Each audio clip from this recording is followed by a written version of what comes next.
कि हमारा ये वही भारत देश है जहां बार बार नारा दिया जा रहा है बेटी बचाओ बेटी पढ़ाओ। मैं तो कह रहा हूँ ये खाली नारा दिया जा रहा है, इस पर अमल नहीं हो रहा है। आप कर क्या कुछ रहे हो, यहाँ हो कुछ रहा है।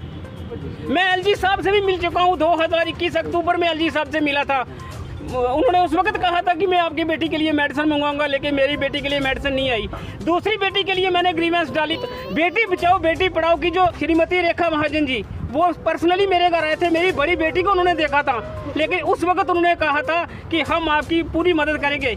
लेकिन मेरी बच्ची की डेथ भी हो गई और रेखा मैडम जी ने अभी तक मेरे साथ कांटेक्ट तक नहीं किया, मुझे पूछा तक नहीं। छोटी बेटी के भी मैंने फोटो तक उनको भेजे कि मैम देखो मेरी एक बच्ची नहीं बच पाई, मेरी दूसरी बेटी को बचाओ। एक बेटी खो चुके हैं, अगर दूसरी बेटी वही तिल तिल मर रही है हमारे हाथों हाथ, लेकिन हम मजबूर हैं, हम कुछ नहीं कर पा रहे हैं। मुझे दुख होता है कि हम उस देश में हैं अब, तो जो देश अपने आप को कह रहे कि हम वीटो पावर लेने में हम बहुत दूर पहुंच गए हैं। लेकिन मोदी जी, मैं आपको ये कहना चाहता हूं कि हमारा देश वहीं के खाली उन्हीं प्रोजेक्टों के पैसा आता है जहां हमारे लीडरों को कुछ बचेगा, जहां बड़े बड़ों इनको कुछ बचेगा। क्योंकि अगर मेरी बेटी के लिए मेडिसिन आएगी या मेडिसिन का पैसा आएगा, उसमें से किसी को कुछ नहीं मिलने वाला है। अपील करता हूं कि अगर एक मेरी बच्ची को नहीं बचा पाए, मेरी दूसरी बच्ची को बचाओ। नहीं तो जम्मू से लेकर पुंछ तक जितने भी आपने पोस्टर लगाए हैं बेटी बचाओ बेटी पढ़ाओ, उनको मोदी जी उखाड़ दो।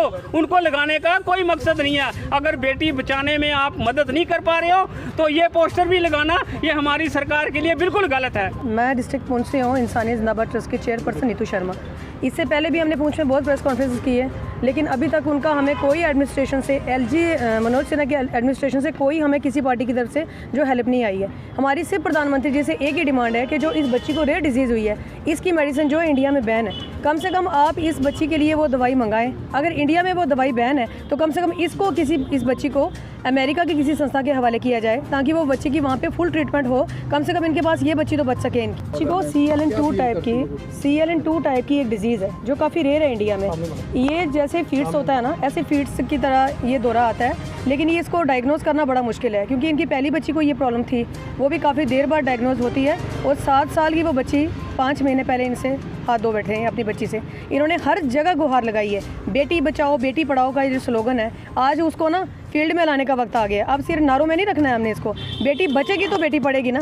हम सिर्फ ये कह रहे हैं प्रशासन से, हमारी मोदी सरकार से, कि आप बेटी बचाओ पढ़ाओ हम सब लेंगे।